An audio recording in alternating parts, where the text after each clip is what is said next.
রমজান শুধু একটি মাস নয়, এটি আল্লাহ তাআলার পক্ষ থেকে বিশেষ উপহার।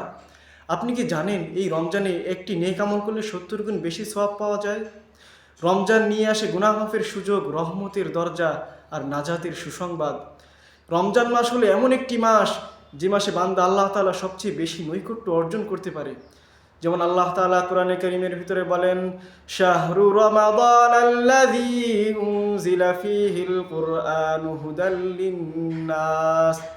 রমজান মাস যে মাসে কোরআন নাজিল করা হয়েছে, যা মানব জাতির জন্য হেদায়েত।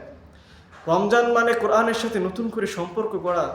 নবী করিম সাল্লাল্লাহু আলাইহি ওয়াসাল্লাম বলেন, রমজান মাস আসলে জান্নাতের দরজাগুলো খুলে দেওয়া হয় এবং জাহান্নামের দরজাগুলো বন্ধ করে দেওয়া হয়।